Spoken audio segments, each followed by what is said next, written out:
हम 18 एकड़ से फालतू जमीन नहीं रख सकते हैं, लेकिन बड़े बड़े बिल्डर और डेवलपर्स को लाखों एकड़ भूमि रखने के लिए एक नई अमेंडमेंट की गई है और वो अमेंडमेंट लागू की गई है जनवरी 1975 से। 36 साल पहले भी जिन लोगों के पास इतनी जमीनें थे उनको मालिकाना हकूक दिए गए हैं और इस देश के किसान से जमीन हथियाई जा रही है। वर्धन साहब ने जैसा बताया, हमारी जमीन लाखों के भाव लूटी जाती है और करोड़ों के भाव बेची जाती है। इस प्रकार के घोटाले केंद्र की सरकार पर तो बहुत थोड़े हैं। हरियाणा प्रदेश के मुख्यमंत्री आज सबसे ज्यादा घोटाले करने में लगे हुए हैं। हैरानी की बात यह है कि हरियाणा प्रदेश का मुख्यमंत्री आज इस प्रकार का बर्ताव कर रहा है जैसे वो इस देश का डिक्टेटर हो। उन्हें सबक सीखना चाहिए कि आज जहाँ तानाशाहों की सरकार है, जहाँ डिक्टेटरों का राज है, जहाँ राजाओं का राज है, जहाँ नवाबों के राज है, चाहे वो बहरीन है, चाहे वो यमन है, चाहे वो सीरिया है, चाहे वो मिस्र है, चाहे वो लीबिया है, आज लाखों लोग सड़कों पर आकर के अपनी छाती गोलियों से सरनी करवा रहे हैं ताकि इस देश में प्रजातांत्रिक प्रणाली कायम रहे। और भारत वर्ष के संविधान के मुताबिक डॉक्टर भीमराव अम्बेडकर के द्वारा इस देश में जो सबसे बड़ा प्रजातांत्रिक देश है, आज सरकार, आज हरियाणा, आज इस प्रदेश की कांग्रेस पार्टी की सरकार स्वयं जनतंत्र को पांव के तले रोकने का प्रयास करती है। जो कोई बगावत पर आमादा होता है उसके खिलाफ मुकदमे बनाए जाते हैं, उन्हें लाठियों से पीटा जाता है और उनकी मंशा केवल एक है कि सत्ता पर कब्जा जमा करके दोनों हाथों से देश की दौलत को लूटा जाए। तो ये हरियाणा की सरकार को ये दिखाई दे गया है कि अब तुम्हें दोबारा अवसर नहीं आना, इसलिए दोनों हाथों से देश की संपत्ति को लूट रहे हैं। वो पैसा साथ ले जाना चाहते हैं।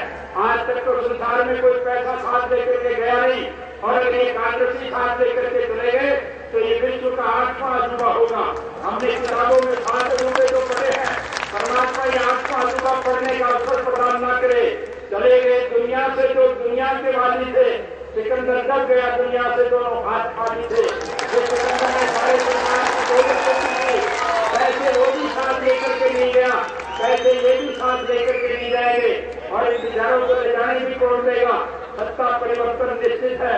आवाजें खलक नकारा खुदा, जनता की आवाज भगवान का निराला होता है।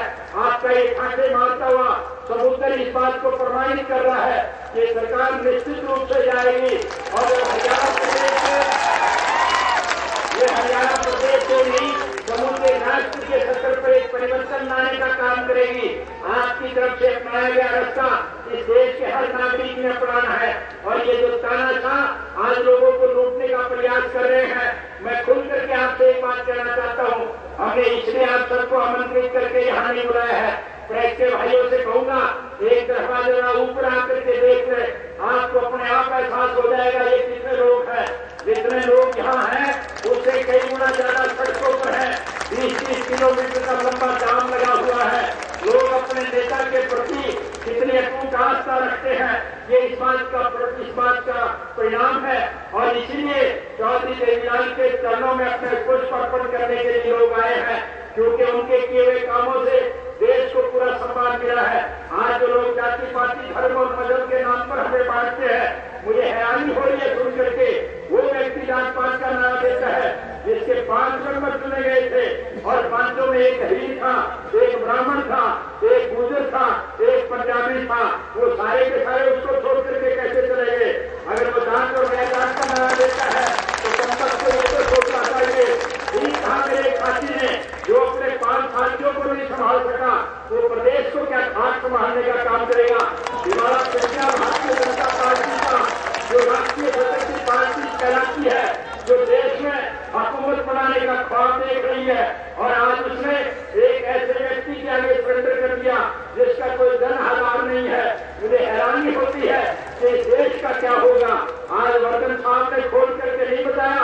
आपको याद होगा पिछले लोकसभा के चुनाव में कई देश के भारतीय जनता पार्टी के अध्यक्ष उस वक्त डिप्टी प्राइम मिनिस्टर भी थे, श्री लाल कृष्ण आडवाणी ने पलवल में एक सभा को भाषण देते हुए कहा था कि अगर आप हमें वोट नहीं देना चाहते तो फिर कांग्रेस को दे देना। ये सारनाथ है और एक नागनाथ है, दो मोसेरे भाई हैं, दोनों मिले हुए हैं। इसलिए अभी आपको एक मौका मिला है। किसान को अगर पहाड़ के ऊपर जोर मिल जाए तो उसकी जो दुर्गत बनाया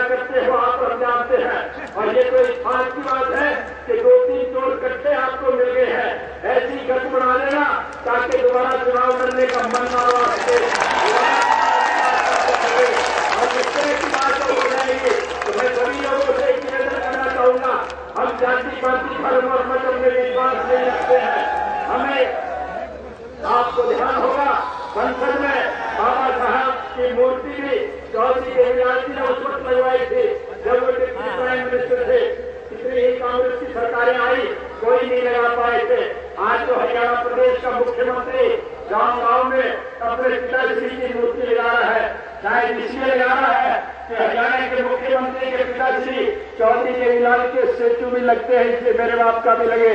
मैं उससे ये पूछना चाहूंगा कि हरियाणा प्रदेश में तो शायद मुख्यमंत्री ने लगवा दिए होंगे, लेकिन हिंदुस्तान की लोकसभा जो आज समूचे राष्ट्र का सबसे बड़ा मंदिर है, जहां महात्मा गांधी और सरदार वल्लभ भाई पटेल के बीच में चौधरी देवीलाल की मूर्ति की स्थापना ओम प्रकाश चौटाला ने नहीं की थी।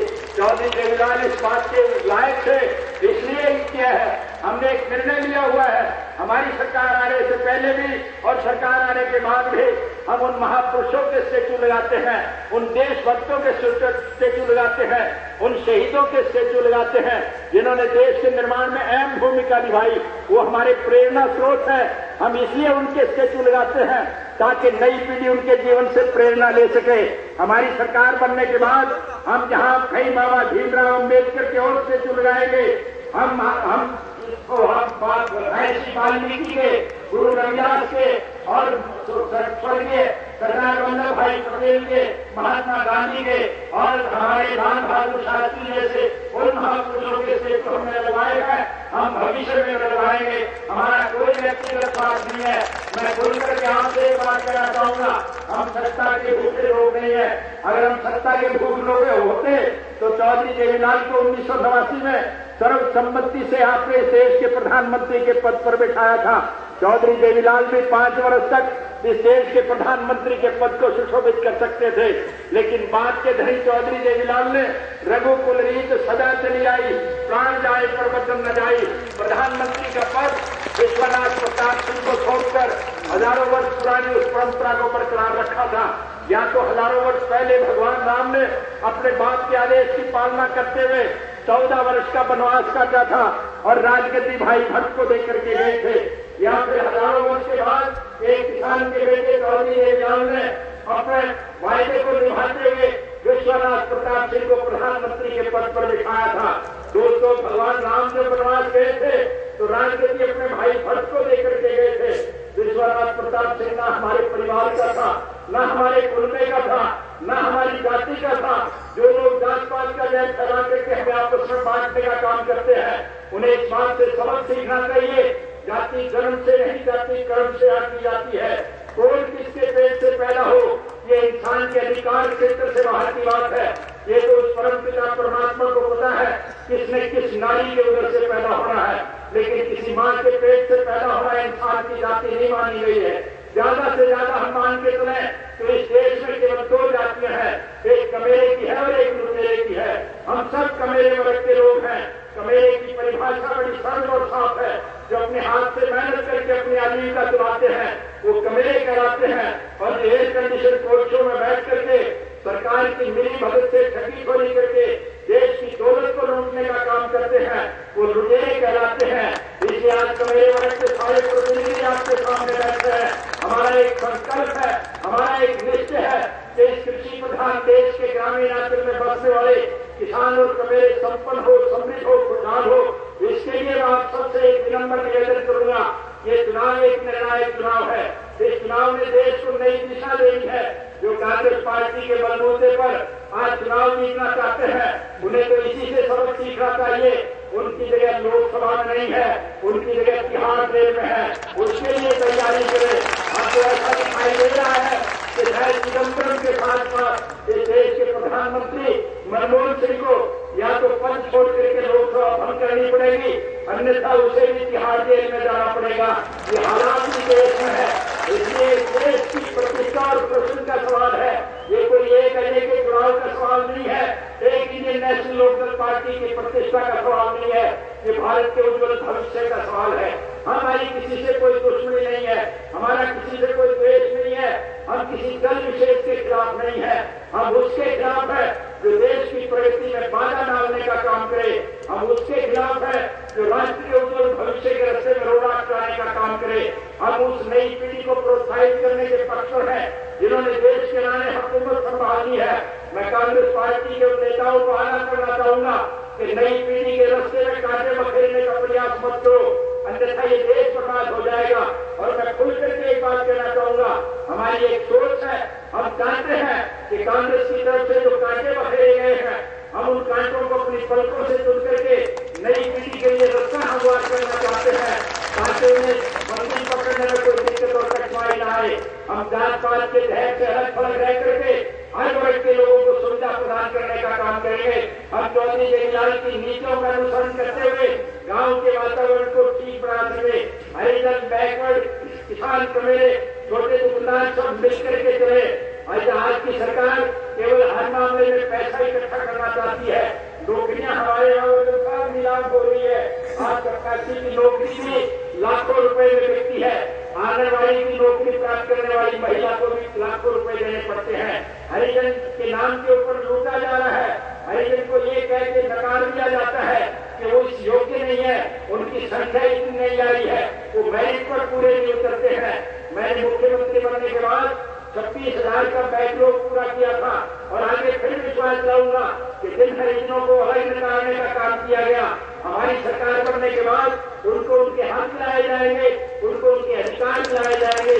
हम जात पात के न्याय को समाप्त करने के पक्षकर है। हम चाहते हैं भारतवर्ष पुनः विश्व का गुरु कहलाने में सक्षम हो सके। इसके लिए आपका सहयोग और समर्थन मांग रहा हो, ताकि चौधरी जयलाल के नक्शे कदम पर चलकर आप सारे लोग भारतवर्ष के भविष्य को उज्जवल बनाए, हरियाणा प्रदेश प्रगति के पथ पर बढ़े।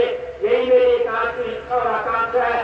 मुझे खुशी है कि आप लोगों ने जो लाल प्रेम, प्यार और समय हमें प्रदान किया, भविष्य में उसी प्रकार से आपका सहयोग मिलता रहा।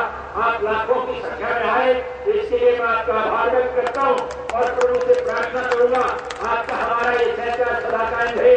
आपसे एक और निवेदन करना चाहूंगा, आप लोग आराम से जाइए, कोई जल्दबाजी करने की कोशिश ना करिए। आज जगह जगह जाम लगे हुए हैं, आप अमन से अपने घर पहुंचे, ये मेरी एक हार्दिक इच्छा है। इसी के लिए आपसे कहना चाहूंगा, किसानों आपको निर्णय लेना पड़ेगा। आपकी सरसों की बिजाई सर के ऊपर है।